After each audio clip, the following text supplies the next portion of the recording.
Bienvenidos y bienvenidas a este webinar en el que voy a hablar un poquito sobre hipnosis y autohipnosis. Veo muchos nombres que me suenan, personas conocidas, y otros que tal vez no me conozcáis, entonces me presentaré. Soy Joan Argelich, de profesión soy psicólogo y formador. Después de estudiar psicología, de hecho mientras estaba estudiando psicología, no me gustaba mucho lo que me estaban contando la psicología ortodoxa y empecé a sentir interés y curiosidad por la hipnosis. Entonces hice un posgrado en hipnosis clínica y varios cursos sobre hipnosis ericksoniana, regresiones, al tiempo que también estaba estudiando cosas de PNL, de programación neurolingüística. Soy trainer de PNL también por la Society of NLP de Richard Bandler. Entonces, imagino que de los 80 que estáis por aquí, más o menos cuando digo la palabra hipnosis, tenéis una idea de a lo que me puedo estar refiriendo, ¿no es cierto? Hipnosis viene de la raíz griega hipnos, que significa sueño. Entonces yo le dije a Xavi que me gustaría hablar sobre autohipnosis. Y claro, si juntamos las dos palabras, autohipnosis, podríamos traducirlo como autodormirse. Nada más lejos de la realidad. No tengo ningún tipo de interés en que os durmáis. Más bien tengo interés en que las personas despierten. Entonces, en mis... a ver, un poquito. Gente que ha estado en mi clase. Entonces, en mis ya 15 años, más de 15 años utilizando la hipnosis, lo que para mí ha significado la hipnosis ha ido cambiando con el paso del tiempo, como no puede ser de otra manera si nos vamos formando, vamos aprendiendo, nos vamos trabajando y vamos evolucionando.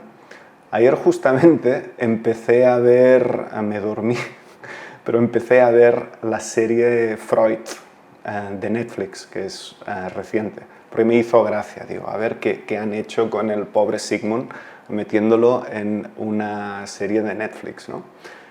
Y aunque no aguanté todo el primer capítulo porque me la puse tarde y dormí, no sé si alguien la ha visto o la ha empezado a ver, me hizo mucha gracia cómo abordaron y plantearon el tema de la hipnosis. Porque de hecho se ve al joven Freud, un neurólogo rebelde con la medicina de su tiempo, que se ha formado con Charcot y quiere demostrarle al mundo médico de que existen enfermedades que no son fisiológicas, que no son orgánicas, que tienen algún otro tipo de origen.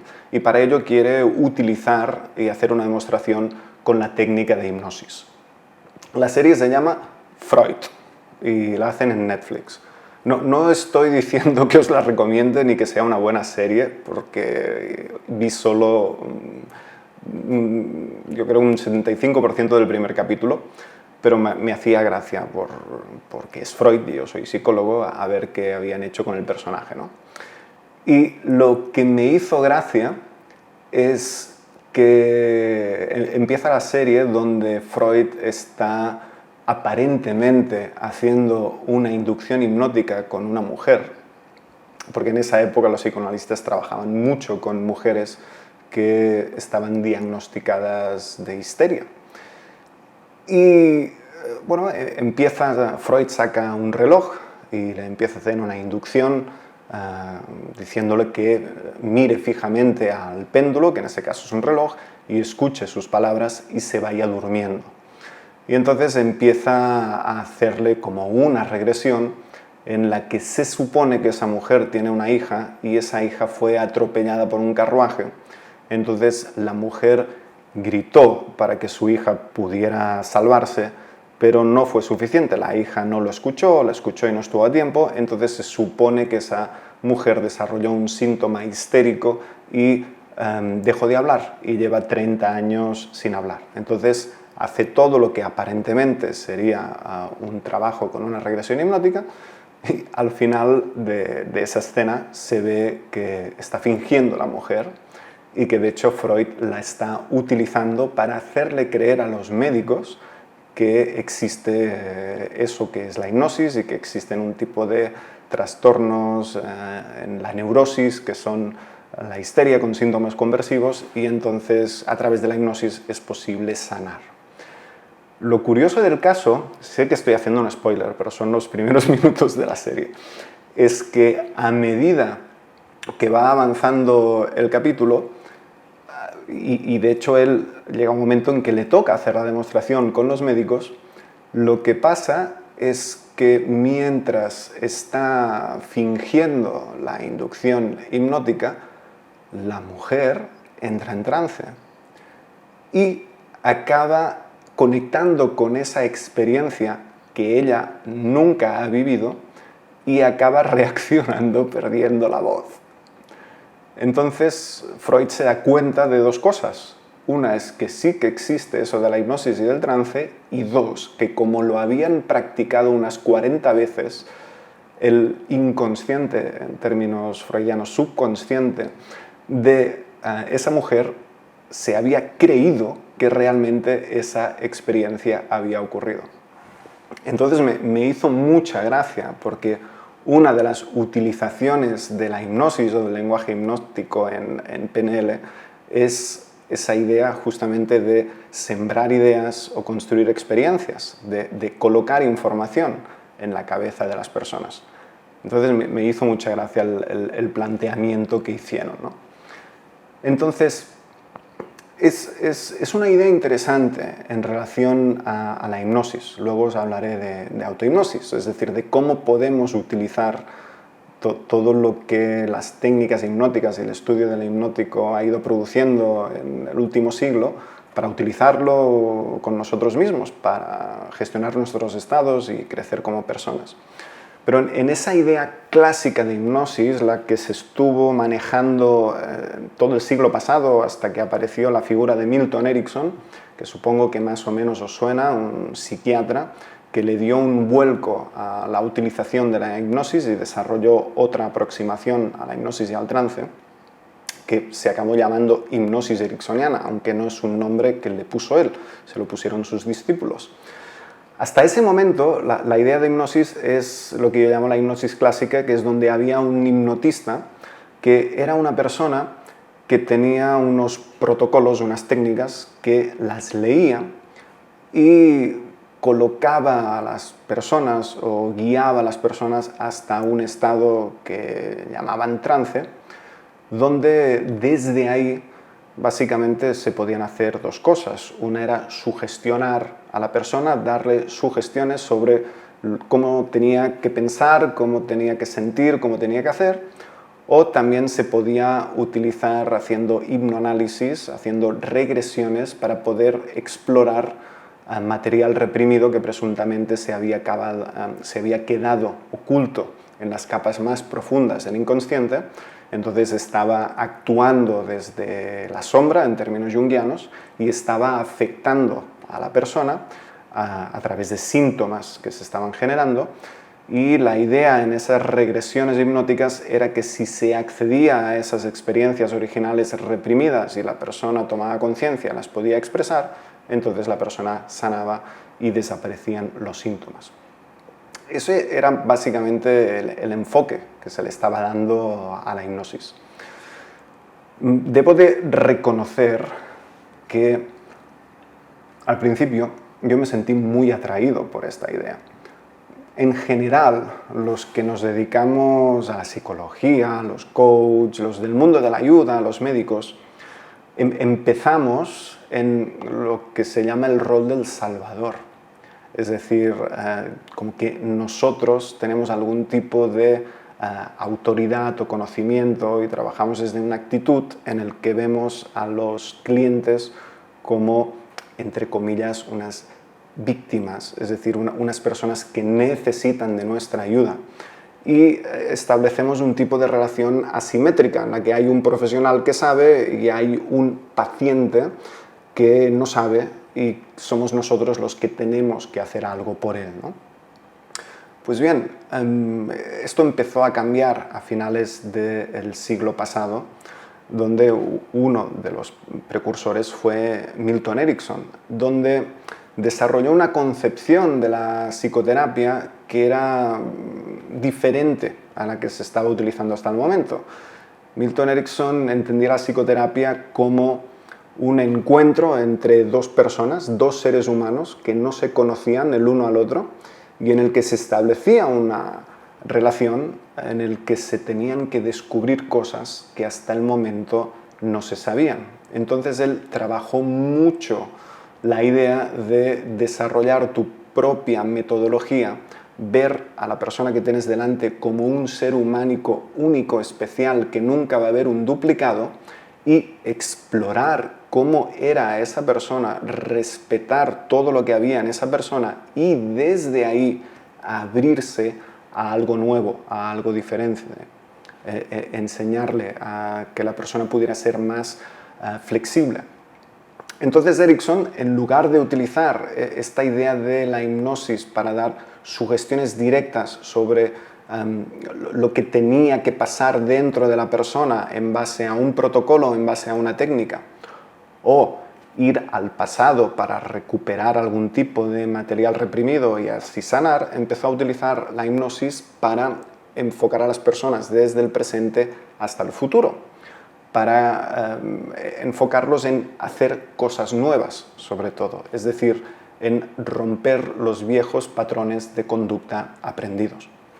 Y de ahí, Bandler y Grinder, ya sabéis, modelaron a varias personas, una de ellas era Erickson, pues también la PNL tiene más este enfoque, ¿no? En el que se parte de un estado actual, en el que supone algún tipo de problema a la hora de conseguir un objetivo y se busca generar un estado deseado que sea más propicio, más útil para conseguir ese objetivo.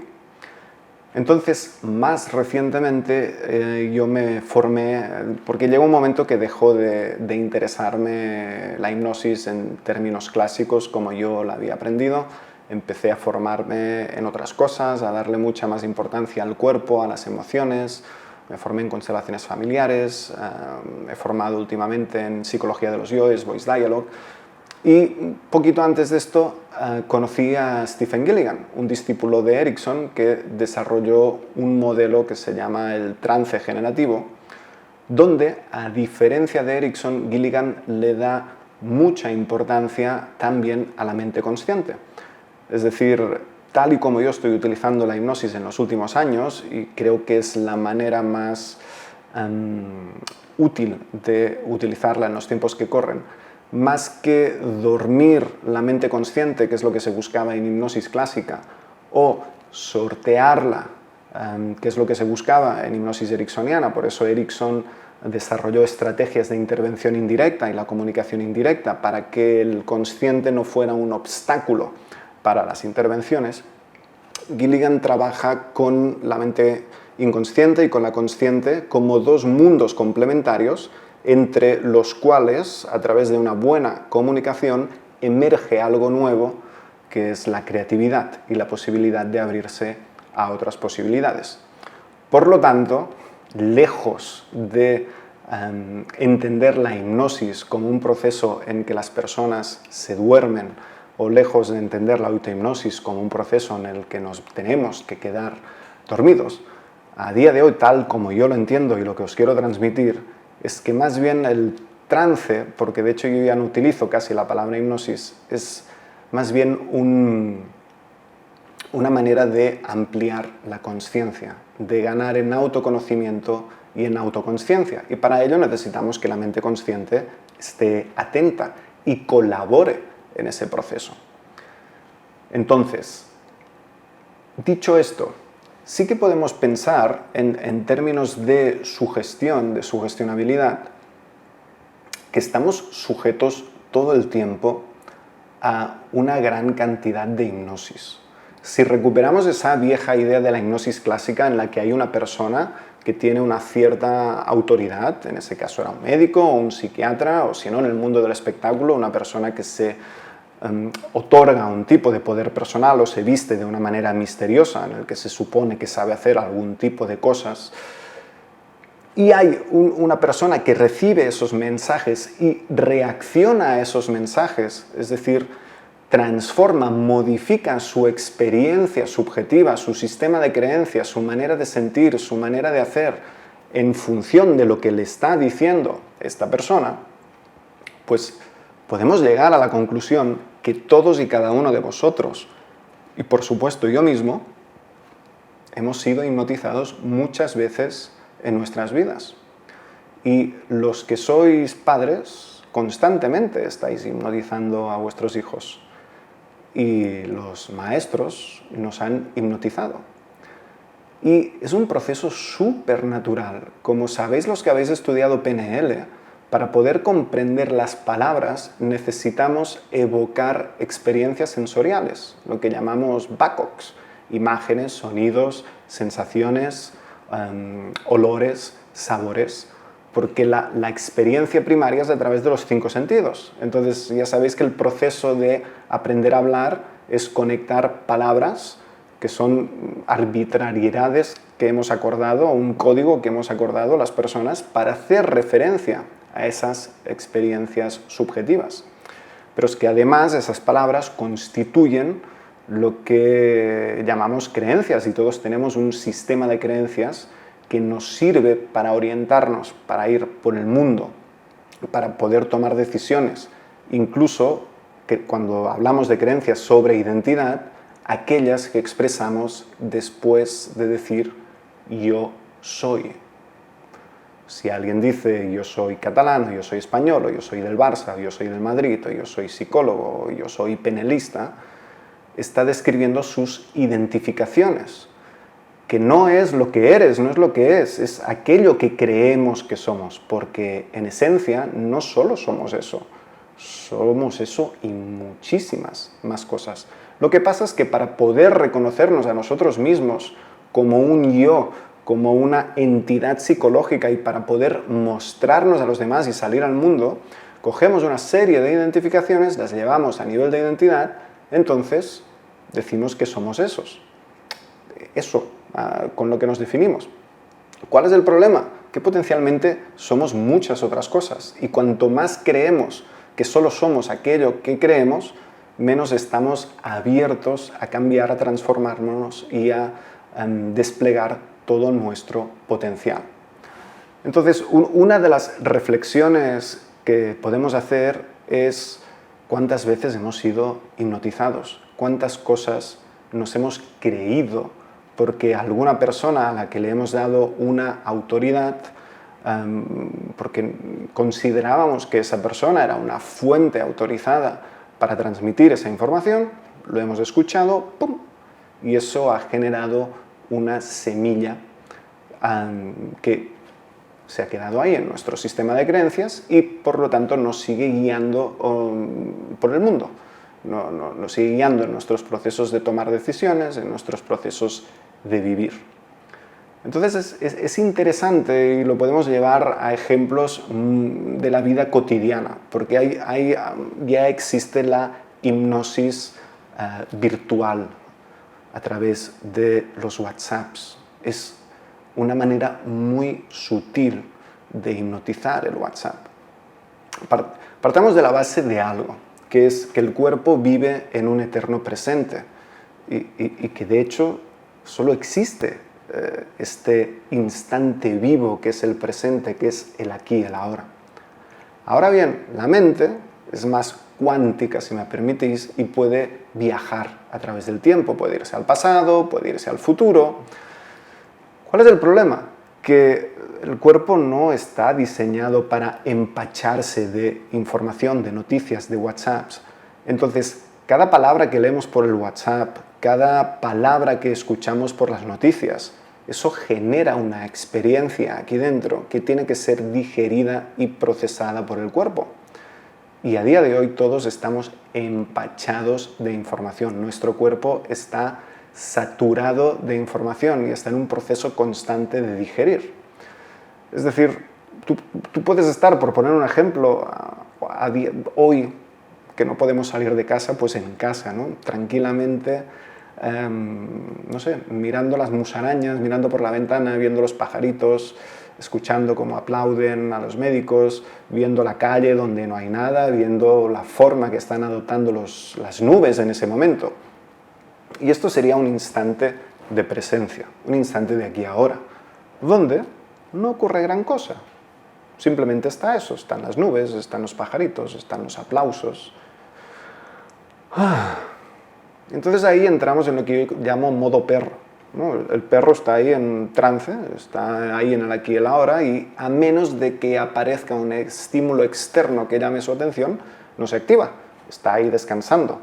Tiene su respuesta de orientación externa, pues ahí disponible para cuando sea requerido. Pero ¿qué hacemos nosotros? Puede ser que a través de una información externa, como las noticias o como el WhatsApp, cuando recibimos un WhatsApp, en el momento en que leemos las palabras del WhatsApp o escuchamos las noticias, eso empieza a hipnotizarnos, empieza a generar experiencias que por supuesto nuestra mente va a tratar de comprender y hacer algo con ellas, porque la mente está diseñada para eso, de darle sentido, significado y de evaluar o decidir qué hace con esa información. Entonces, consideré que, siempre considero que es útil, pero que en estas fechas podía ser también interesante pues hacer una webinar sobre autohipnosis para daros un par de herramientas o recordaros un par de herramientas que podéis utilizar para digerir toda esta información o sobreinformación a la que podemos estar expuestos. Y en estos ejemplos del WhatsApp, cuando estás en la playa, cuando se puede ir y estás ahí tranquilamente, cómodamente, a tu bola, a tu ritmo, observando el reflejo del sol en el agua del mar, sintiendo la temperatura, escuchando el sonido de los pájaros, observando los diferentes tonos del agua, sintiendo el contacto de la arena contigo, respirando profundamente. Y de repente se te ocurre mirar la hora para saber qué hora es. Y ahí hay un WhatsApp y abres el WhatsApp y de repente algún descerebrado, alguna alma despiadada te ha escrito un mensaje poco acorde a lo que uno esperaría un sábado y un domingo. Mensajes del tipo: oye, ¿estás bien? Es que hace mucho tiempo que no sé nada de ti. O alguien que empieza a hablarte de trabajo, a recordarte que tienes un proyecto pendiente, que cómo lo llevas. Ostras, ¿estaremos de acuerdo que estamos siendo hipnotizados? Que a través de la comunicación de las palabras de esas personas, aunque sean por WhatsApp, eso nos está sacando de nuestra experiencia sensorial externa presente y nos está llevando a generar información y experiencias que ocurrirán dentro de nuestra cabeza, pero que acabarán afectando a lo que ocurre en el cuerpo. Pues para mí todos estos son ejemplos de hipnosis de la vida cotidiana. Y tenemos estos ejemplos de la vida cotidiana y luego tenemos o podemos pensar en todos los ejemplos de todas las cosas que nos han dicho, todas las cosas que nos hemos creído y cómo eso está condicionando nuestra conducta, nuestra manera de pensar y de sentir aquí y ahora. Entonces, hechas estas reflexiones sobre la hipnosis, me gustaría... leo Marina que dice, qué buen ejemplo con la información de la actualidad, por supuesto. Nos están hipnotizando todo el rato, nos están dando la información que quieren que tengamos para que nosotros nos comportemos de la manera que les interesa que nos comportamos. Y con eso no estoy cuestionando que tengan malas, no me estoy poniendo conspiranoico ni estoy diciendo que lo estén haciendo mal, pero están dosificando la información y están dando los testimonios que tocan, en los momentos que tocan y los datos que tocan para que vivamos esta experiencia presente, que es la única que podemos vivir, de la manera que les interesa que la vivamos. Claro, cada uno con sus intereses. Los políticos tienen unos intereses, los publicistas tienen otros intereses, las cadenas de televisión y los medios de comunicación tienen otros intereses, ¿no? Entonces, para mí es sano no empacharse de este tipo de información y, como siempre, utilizar el pensamiento crítico, que ya sabéis que es una de las cosas que más enseñamos en Talent Institute, para no tragarnos la información con patatas, sino tener esa habilidad de pensar sobre el propio pensamiento, y las propias creencias que podamos ir desarrollando a través de la información que se nos está ofreciendo. Porque en el fondo, si lo pensamos en términos esencialmente vitales y en esta idea que nos hemos olvidado porque hemos tenido que aprender a vivir mucho en nuestra cabeza para sobrevivir en la sociedad en la que vivimos, si tú te dejas sentir como estás aquí ahora, en este preciso instante, a menos de que tengas síntomas del coronavirus, pero por lo menos te darás cuenta que estás vivo. Y hostia, la vida es lo más grande que tenemos y lo más valioso, a mi modo de entender. Puede ser que alguien no esté de acuerdo. Y wow, el poder darse cuenta de esto, en mi caso estoy aquí, en mi casa, estoy vivo. Hay 129 personas que me están escuchando, están vivas, estáis vivos. No tengo síntomas del coronavirus. ¡Wow! Tengo la nevera con comida, voy a poder cenar. Tengo la hipoteca pagada de este mes. Mañana, esta noche, puedo dormir en mi cama. ¿Hay luz? El primer paso es darte cuenta de cuándo te estás autohipnotizando. Y eso puede ser a través de tu diálogo interno, de tu voz diciéndote cosas, o puede ser simplemente porque te desplazas a tu imaginación y empiezas a crear escenarios, contextos que no están ocurriendo aquí ahora, pero el organismo, el cuerpo reacciona, se los cree. Y por lo tanto, eso tiene un efecto a cómo tú te sientes. Y como tú te sientes, el estado que tú tienes, para mí, es lo más valioso después de estar vivo. Es cómo estás viviendo la vida. Porque según el estado que tengas, vivirás la vida de una manera u otra. Stephen Gilligan, el maestro este que os he comentado, hizo su tesis doctoral, psicólogo también, en la dependencia de estados emocionales. Y lo resume de la siguiente manera. Es una idea para mí muy obvia, pero muchas veces lo obvio lo perdemos de vista. Que es, somos tan buenos haciendo algo como el estado que tenemos mientras lo estás haciendo. Es decir, serás tan bueno haciendo algo como el estado que tengas mientras lo estás haciendo.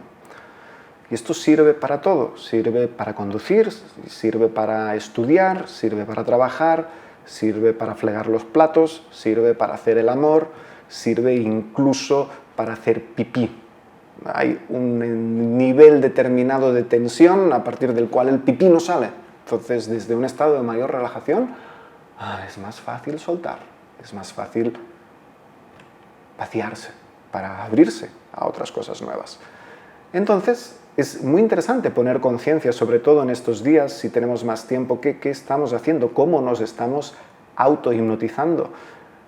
Insisto, a través de nuestro diálogo interno, diciéndonos cosas, o a través de las experiencias que estamos generando. Y os voy a recordar en unos minutos más, o a explicar por primera vez a algunos de vosotros, 2 ejercicios que podéis hacer para gestionar vuestros estados. 2 ejercicios típicamente hipnóticos. El psicólogo se llama Stephen Gilligan. Lo escribo por aquí en el chat.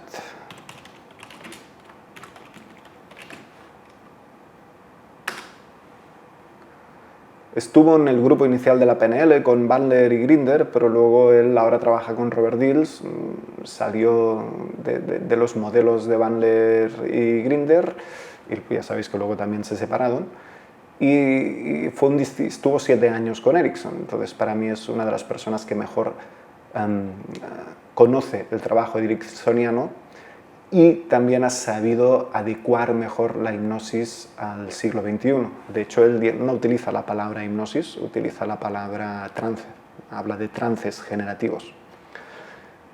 Entonces, esta es una idea fundamental, la dependencia de estado. Somos tan buenos haciendo algo como el estado que tenemos mientras lo estamos haciendo.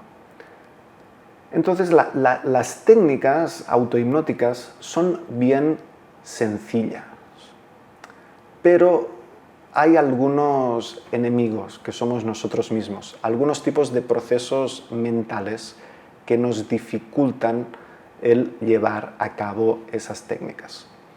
Vamos a hacer lo siguiente. Os voy a exponer una de las técnicas autohipnóticas y os voy a explicar también los principales problemas que solemos encontrarnos a la hora de ejecutarlas. La primera de las técnicas que os quiero exponer es la adaptación de lo que sería una regresión hipnótica. Una regresión hipnótica no deja de ser la idea de revivir una experiencia del pasado, es decir, un recuerdo que tenemos, en lugar de simplemente recordarlo, adentrarnos en ese recuerdo para revivirlo de una manera más parecida a lo que sería un sueño. Y esa para mí es una buena metáfora. Cuando estamos recordando, sobre todo si lo hacemos de una manera disociada, para los que sabéis de PNL, es decir, tomando cierta distancia de la experiencia, siendo muy conscientes que eso no está ocurriendo aquí ahora, sino que es un recuerdo, algo que ocurrió. Ya sabéis que eso tendemos a representarlo en forma de imágenes, planas, bidimensionales, incluso a veces nos vemos a nosotros mismos.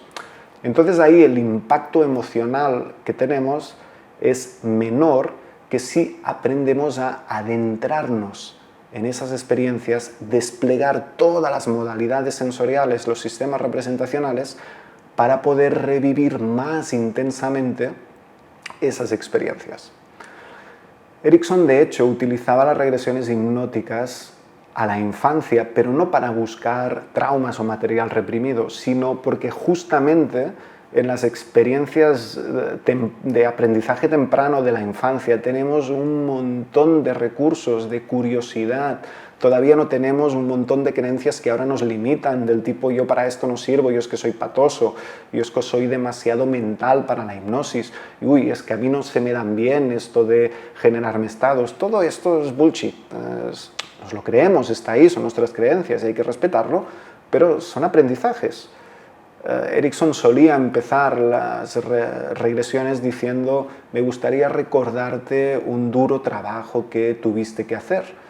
Y acto seguido empezaba a describir el proceso de aprender a leer. Y empezaba a describir las confusiones que se dan cuando aprendemos a leer y de repente confundimos, por ejemplo, la A y la O. Cuando somos muy pequeñitos, porque una tiene el rabito hacia abajo, la otra tiene el rabito hacia arriba, y con el paso del tiempo vamos creando imágenes mentales de cómo son esas grafías, luego las juntamos con palabras, y ahora como adultos eso funciona de una manera muy automática, muy inconsciente, y no tenemos que pensar afortunadamente sobre ello. Pero imagínate que tuvieras ahora como adulto de aprender a leer y a escribir, que justamente esto es lo que vivió Erickson. Erickson tuvo un ataque de polio a los 17 años y tuvo que reaprender todo. Se quedó paralítico, cuatripléjico, no podía mover nada. De hecho lo dieron por muerto, pero algo dentro de sí se puso rebelde y dijo, pues no me voy. Se quedó, estuvo años reaprendiendo a mover su cuerpo, a hablar. Entonces, claro, él tenía una experiencia desde adulto, con 16 años, de cómo es estos procesos que de niño los niños hacen de una manera tan automática y tan inconsciente. Aprender a levantarse, aprender a andar, caerse, levantarse, correr, saltar, caerse, levantarse. Imagínate que tuviéramos que hacerlo de adultos con todas las ideas que tenemos en la cabeza. Algunos ya empezaríamos en plan, yo no sé si sirvo para esto de andar o para leer o escribir, es que esto parece muy complicado. Aquí en el suelo se está muy bien gateando y es mi zona de confort. Si total ya me desplazo arrastrándome por el suelo, lo único que pasa es que, bueno, sí me ensucia un poco, pero bueno, es que imagínate que me pongo de pie, me caigo y me rompo. Claro, el niño, gracias a Dios, no tiene todo esto en la cabeza, entonces siente un impulso, siente una curiosidad, ve que hay unas personas que están erguidas y de una manera muy inconsciente va haciendo pruebas. y el cuerpo va registrando cuáles de esas pruebas sirven para mantener el equilibrio y cuáles no, y van aprendiendo por partes las rodillas, los tobillos, la cadera, hasta que llega un momento que eso ha quedado automatizado y venga, tira para adelante. Entonces, como todavía no tenemos de pequeños esta actividad autoevaluativa, de autojuicio, de autoexigencia, pues lo aprendemos más fácilmente. Y lo mismo con aprender a leer y escribir. Yo recuerdo, yo tengo por suerte recuerdos de cuando era pequeño y, hostia, recuerdo cuando empecé a aprender a leer, que iba por la calle y de repente veía carteles que antes no estaban ahí. O sea, estaban ahí, pero era como si no estuvieran porque no los reconocía, porque no sabía que existían las letras y las palabras. Y de repente empezaba a comprender, a entender, a darme cuenta que eso que estaba aprendiendo estaba ahí en los carteles, a reconocer alguna de las palabras que había aprendido. Y la sensación era como, ¡wow! Esto es súper interesante, es súper poderoso, de ahí puedo aprender, esto puede ser muy útil, es otra manera de estar en el mundo distinto a como la conozco. Por supuesto, este es el discurso mental de alguien de 40 años, ¿no? Pero son las palabras que estoy utilizando para describir la actitud que yo recuerdo que tenía. Entonces, a la hora de aprender estas técnicas autohipnóticas, una buena metáfora, una buena analogía es adoptar la actitud de un niño, con esa curiosidad y con esas ganas de aprender. Entonces, una utilización de esta idea de regresión hipnótica, ya en modo adulto, sería la habilidad que todos tenemos de poder reacceder a experiencias pasadas. ¿Qué tipo de experiencias pasadas?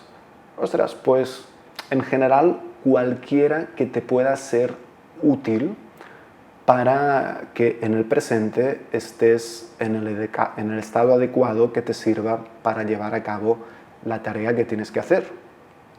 Pero a mí me gustan especialmente las experiencias de conexión con el presente, con el aquí y en el ahora. Porque desde esos estados hay, no sé, una sensación de realidad y de descanso que a mí me gusta. Entonces esa sería una de mis primeras propuestas. El que buscarais experiencias del pasado vividas en las que os habéis sentido centrados. Todos sabemos cuando estamos en nuestro centro. Es una sensación agradable. Desde el centro descansamos. Y de hecho lo decimos lingüísticamente, estoy descentrado. Cuando estamos descentrados, no estamos en eje, estamos con mucha información mental y no tenemos claridad. Que nos sentimos abiertos. Y si la sensación de centramiento es como algo más vertical de descanso a través de la gravedad que hace de sostén para que podamos descansar en el esqueleto sin tensar los músculos, ¡wow! Es un gran ahorro de energía, créeme. La apertura suele sentirse más como en el pecho, ¿no? Y es la sensación de que me abro al mundo que me rodea y por lo tanto estoy en relación, no estoy cerrado, no estoy contraído, no estoy en mi propio mundo, salgo y me abro al mundo. Y por lo tanto me siento conectado conmigo mismo, pero también con el espacio que me rodea y con los demás. Y estoy atento a lo que me pasa a mí y a lo que está pasando aquí en el presente.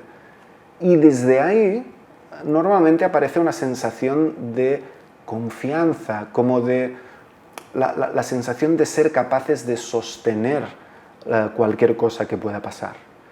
Yo creo que estos son estados que en los días que vivimos nos pueden ser muy útiles, porque es muy fácil que nos vayamos en nuestro proceso de autohipnosis y nos descentremos, nos cerremos, nos perdamos nuestra confianza, nuestra capacidad de descansar en el presente e incluso que tengamos un montón de fugas de energía. Y eso, por supuesto, va a condicionar las decisiones que tomamos y las relaciones que tengamos con nuestros seres queridos con quien nos estemos relacionando estos días. Entonces me gustaría pensar que en este tiempo que llevo hablando sobre este tipo de experiencias, pueden ser experiencias mindfulness, pueden ser experiencias de uptime, como dice John. Cada uno, os pongo algunos ejemplos de las mías, porque no tiene por qué ser nada trascendente. Quien medite y sepa meditar, sirve ese tipo de experiencia. Para otras personas le llamarán mindfulness, otros accederán haciendo yoga, qigong, tai chi, pero es que puede ser pasear por la montaña, que es una de mis favoritas. Pero observa cómo no es tanto la conducta, el acto de pasear por la montaña, sino el estado a través del cual tú paseas. Porque si estás paseando por la montaña o estás tomando el sol en la playa, pero estás disociado del momento presente y estás asociado a tus representaciones mentales pensando en problemas, entonces no sirve de nada. Entonces la manera de reconocerlo es más a través de las sensaciones físicas, somáticas, lo que en PNL llamamos las submodalidades kinestésicas. Puede ser fregar los platos, puede ser escuchar música, puede ser escribir, y no tienen por qué ser todas estas, siempre esta experiencia, pueden ser momentos en los que hemos estado en estos contextos, que nos han llevado a este espacio de centramiento, de apertura, de tranquilidad, de confianza, de conexión. Entonces estoy seguro que cualquiera de vosotros, aunque tal vez alguien me diga que llevo unos meses, unos años con mucho estrés, pero pues vete más para atrás, si es gratis. Si hay las carpetas de los recuerdos de tu mente están típicamente a partir de los 4 años, y si no, pues de los 12, no importa, no tienen por qué ser recientes.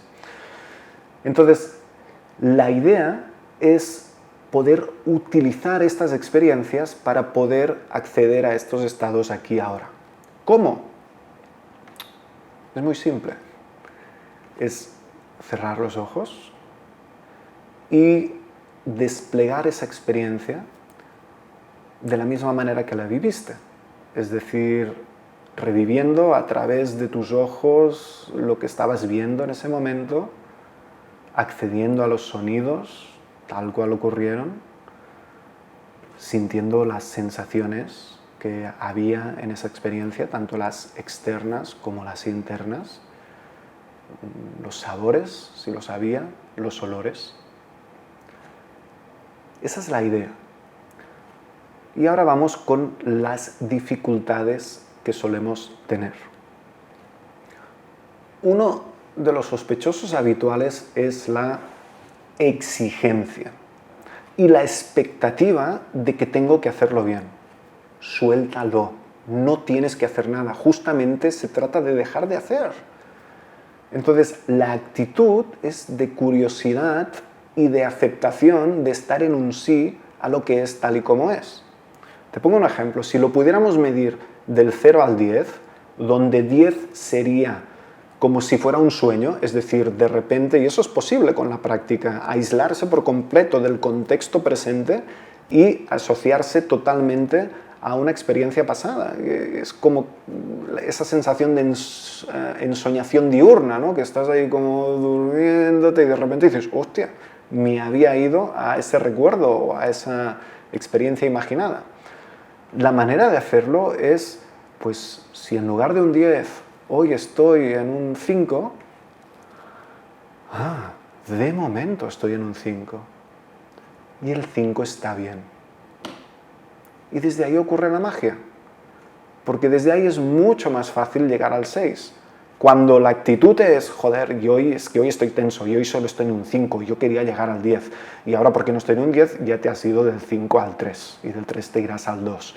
Y luego empezarás a desarrollar ideas que esto no te sirve para ti o que no sirve en los momentos que realmente lo necesitas. Entonces, esa es la primera idea, soltar las expectativas y soltar la exigencia y estar en un sí a lo que es tal y como es. Desde ahí, en lugar de que se produzca esto, que es, mira, de momento tengo esto, que no es lo que me gusta, me enfado con lo que no me gusta, genero una tensión que empeora el estado previo que tenías antes de tratar de hacer el ejercicio. Entonces, una de las ideas que utiliza Gilligan justamente es el darle la bienvenida a todo lo que es tal y como es.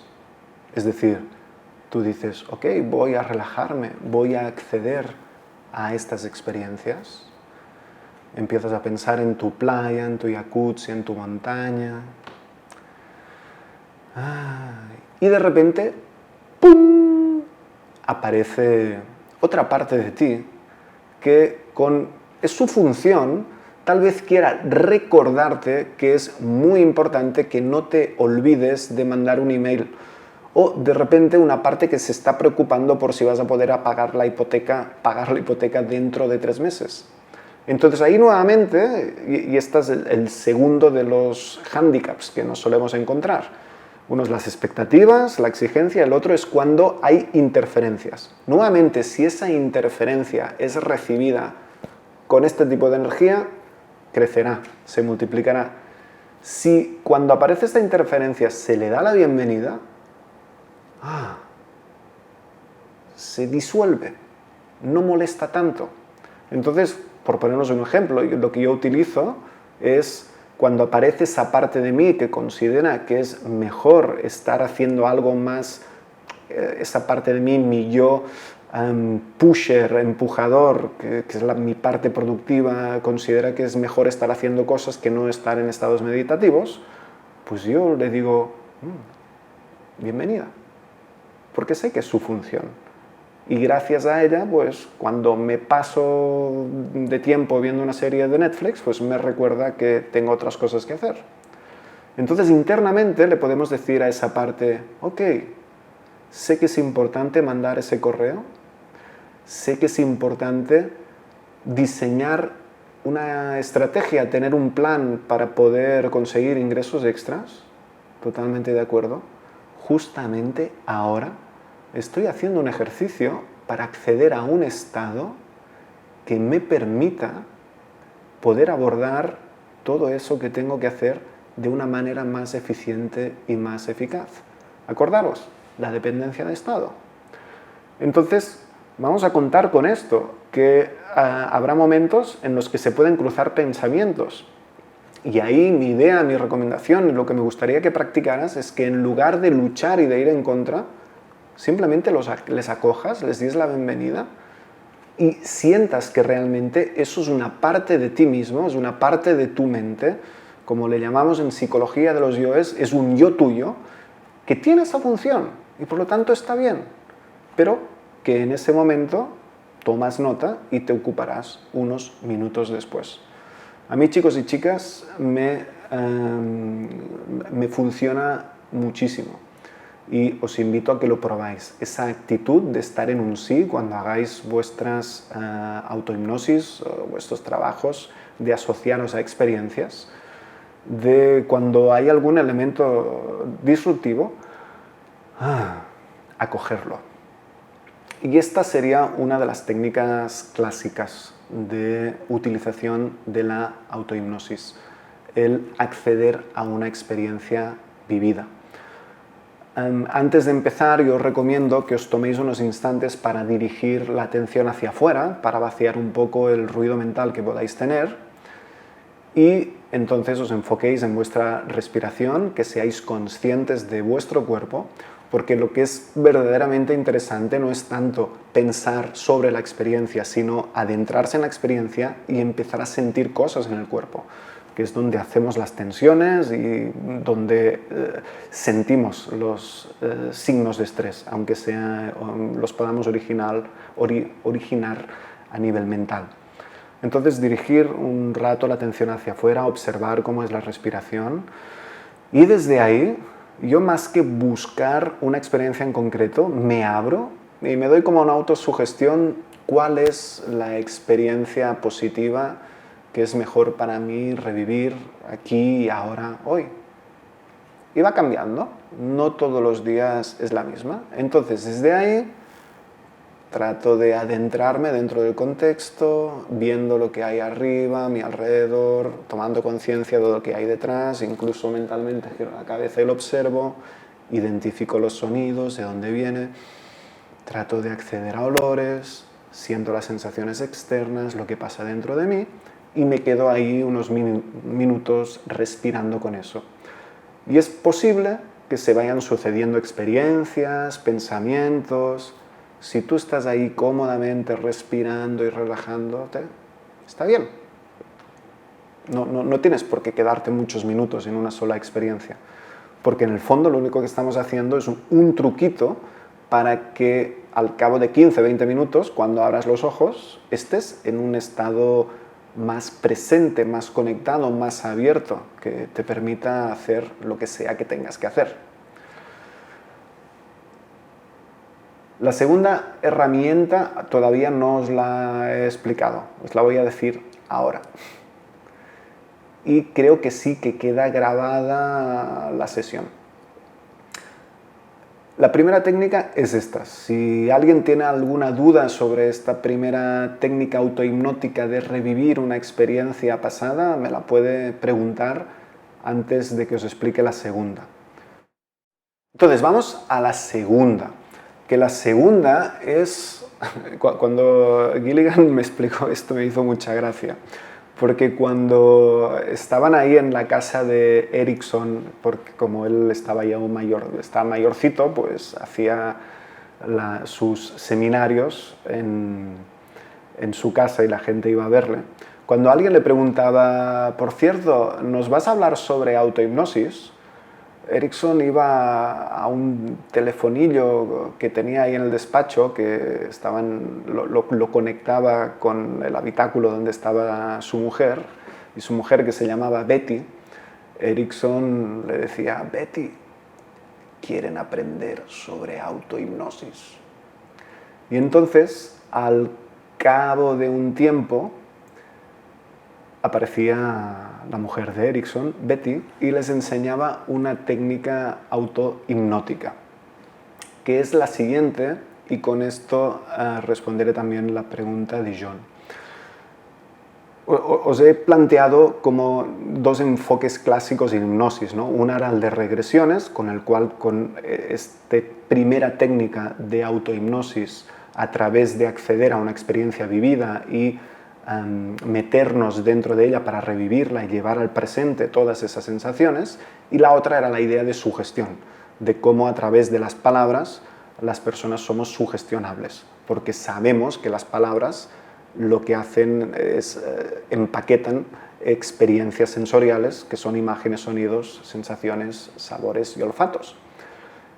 Entonces, los que ya sabéis de PNL, sabéis que hay una estructura básica para el lenguaje hipnótico, que es el set sí, la idea de fijar un sí, que consiste en expresar tres cosas que son ciertas y luego añadir una cuarta que es una posibilidad. Por poneros un ejemplo de set sí, cosas ciertas. Si tú estás escuchándome ahora, es cierto que estás escuchando mi voz. Y yo te puedo decir, estás escuchando mi voz.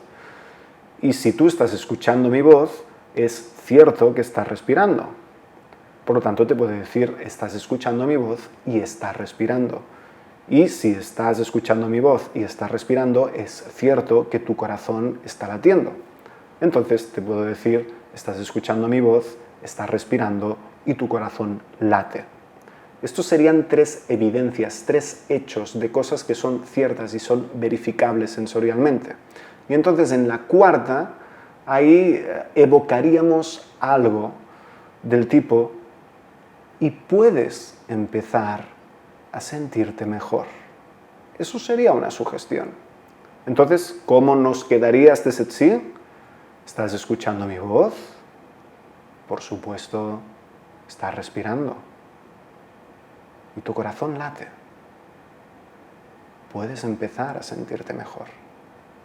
Y ahí tendríamos, de una manera muy básica, un ejemplo de lo que es un set sí. Entonces, a nivel autohipnótico, ¿cómo podemos utilizar esto? El método, la técnica de Betty Erickson que les enseñaba era el siguiente. Era decir, soy consciente de que veo. Por ejemplo, yo voy a hacerlo yo ahora mismo, ¿no? Soy consciente de que veo mi webcam. visual, hecho verificable. Soy consciente de que escucho el sonido del ventilador de mi ordenador. Es que esto se para cada 30 minutos. A ese otro pensamiento lo atendemos un momento y seguimos. Pero es que lo podemos incorporar. Observa cómo es. Soy consciente de que se ha parado la cámara y me viene un pensamiento de dale al botón o no se grabará. Entonces atiendo ese pensamiento, reacciono, le doy al botón y vuelvo. Imagínate que se me cruza un pensamiento sobre lo que voy a cenar esta noche y soy consciente de que estoy pensando, estoy viendo mi nevera porque hay una parte de mí que quiere saber lo que voy a cenar esta noche. No lo sé, lo descubriré después. Y soy consciente de mi respiración. ¿Seguís? Es decir, es cualquier cosa que está ocurriendo, la vamos incorporando. Y ya sabéis, los que habéis hecho PNL o hipnosis conmigo, que una de las técnicas que utilizamos es la de incorporación. Tú le estás diciendo a la persona y a medida que vas escuchando mis palabras puedes ir relajándote un poco más, tu corazón está latiendo, estás respirando, tu cuerpo descansa sobre la silla, eres consciente de los sonidos que te rodean y de repente suena un móvil y escuchas el sonido del móvil y eso solo te recuerda lo tranquilo que puedes estar por dentro a pesar de todo lo que esté ocurriendo afuera. Siempre incorporamos los estímulos porque queremos en el fondo un estado de plena conciencia con todo el sistema sensorial y lo que está pasando aquí ahora. Entonces, esta sería la primera parte. Y os sugiero, os recomiendo, sobre todo para los que tengáis mucho diálogo interno, que lo hagáis en voz alta. Esto es algo que nadie me dijo, yo descubrí, que la manera de que no me molestara a veces mi vocecita que estaba enfocándose en otras cosas, era hablar en voz alta. Porque entonces me escucho mi voz externamente y me disminuye muchísimo el diálogo interno. Entonces os recomiendo que lo narréis. Entonces, esto es muy subjetivo. Tú te vas dejando sentir el efecto que tiene el empezar a descansar en el presente, en el aquí y en el ahora. Y cuando hayas hecho un número indeterminado de bucles de este tipo, empiezas, y con esto respondo lo de John, a darte sugestiones a ti mismo. ¿Cómo funcionaría esto? Pues estoy siendo consciente de la webcam, estoy escuchando mi voz reverberando por la sala, estoy sintiendo mi respiración y ahora viene la sugestión en primera persona. Y cuanto más respiro, más me relajo. O con cada respiración me relajo más profundamente. Y ahí dejamos una sugestión. Y continúo escuchando el sonido del ventilador del ordenador y siento el tacto del mouse en mi mano derecha y siento mi espalda con el respaldo de la silla en contacto y me relajo más profundamente. Entonces, insisto, es personal, subjetivo. Yo he elegido relajación y tal vez cuando haya hecho 3 veces relajación, lo que me interesa es abrirme al momento presente. Entonces, seguiría con describiendo los elementos que hay y la sugestión sería, y poco a poco me abro al momento presente. Y en mi caso llevaría la atención al pecho, y empezaría a buscar mis submodalidades de apertura, las sensaciones que a mí me hacen saber que me estoy expandiendo un poquito más, más allá de mi cuerpo físico y que las sensaciones que abarco más espacio. Imagínate que de repente siento que tengo más energía aquí que en el estómago, no hay problema. Sigo con los bucles de sugestión y soy consciente de mi mano izquierda apoyada en la mesa. Soy consciente del contacto del pie derecho en el suelo, incluso de la diferencia entre la temperatura entre el pie izquierdo y el pie derecho. Y cuanto más pongo la atención en los pies, más puedo descansar en mi centro vientre, más puedo descender mi energía en el estómago. Entonces, esta es la idea de la autohipnosis, el darse las sugestiones a uno mismo, pero no entrando a matar para entendernos. Vale, voy a relajarme. También, por supuesto, le ponemos las submodalidades auditivas, es decir, las cualidades vocales no verbales a las palabras que acompañen. Te hablas a ti mismo de una manera que sea acorde. A mí no se me ocurre decirme a mí mismo, voy a contar hasta 0 y me voy a relajar profundamente. 10, me relajo profundamente. 9, me relajo profundamente. 8, hostia, no sé, me da más miedo que otra cosa, la verdad. O me genera un estado que es poco abierto, poco amplio, ¿no? Entonces, y me relajo profundamente. Y es como que das la sugestión y ya estás actuando la sugestión, por lo tanto, mientras estás sugestionando, ya estás haciendo el efecto que va a tener, ocurre a la vez, para entendernos, ¿no? Entonces es muy importante escucharte y encontrar tu manera de ser coherente y congruente con lo que estás diciendo y cómo lo estás diciendo. Entonces ahí puedes estar el tiempo que necesites en esos bucles, porque es que no puedes fallar, date cuenta de esto. Es perfecto porque no puedes fallar, porque se te cruza cualquier pensamiento y a mí me pasan a veces que se me cruzan pensamientos y aparece una expareja por ahí, por ejemplo, ¿no? Y por supuesto que eso genera una emoción. La actitud es siempre la misma, curiosidad, es como, ¡guau!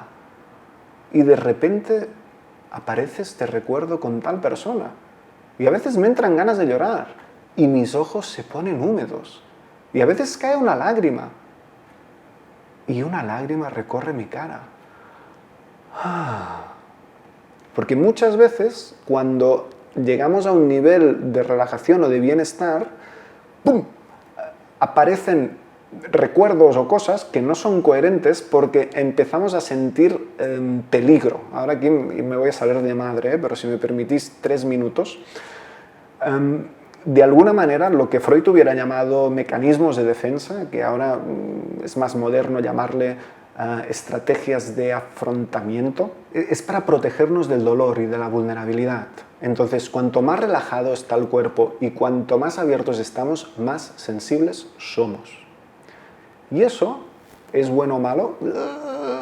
Para la salud es bueno. Ahora, para nuestras sensaciones de placer y dolor, depende, porque estamos más expuestos. Por lo tanto, todos hemos aprendido que hay un nivel de tensión que por debajo eso puede ser peligroso, porque puede haber mucho placer, pero también mucho dolor. Y a veces cuando empezamos a entrar en contacto con estos estados de apertura y tal, puede ser que aparezca algún tipo de pensamiento o alguna parte de nosotros mismos que para proteger, ¡pum!, empieza a introducir información sobre, cuidado, que esto ya sabes que puede ser doloroso.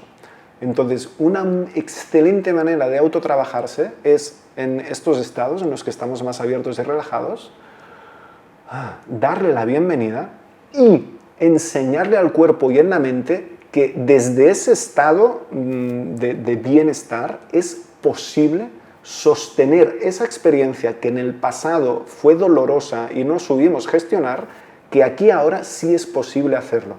Entonces tus neuronas y tus músculos hacen, pues no había para tanto. Y hay un pequeño clic que reduce el patrón de tensión crónico. Así, en 3 minutos, como os he dicho. Tampoco es mi objetivo hablar de estas cosas aquí. Entonces, esta sería mi segunda propuesta. Estas técnicas autohipnóticas. Yo os recomiendo, de verdad, a mí me cambió la vida cuando empecé a practicar a diario todas estas cosas, que lo pongáis en práctica, y porque ayuda mucho en ganar en autoconciencia y además también te estás trabajando. Y yo creo que hasta aquí. Voy a cerrar esto. Que tengáis felices experiencias autohipnóticas. Cuidaros mucho. Un abrazo a todos y a todas.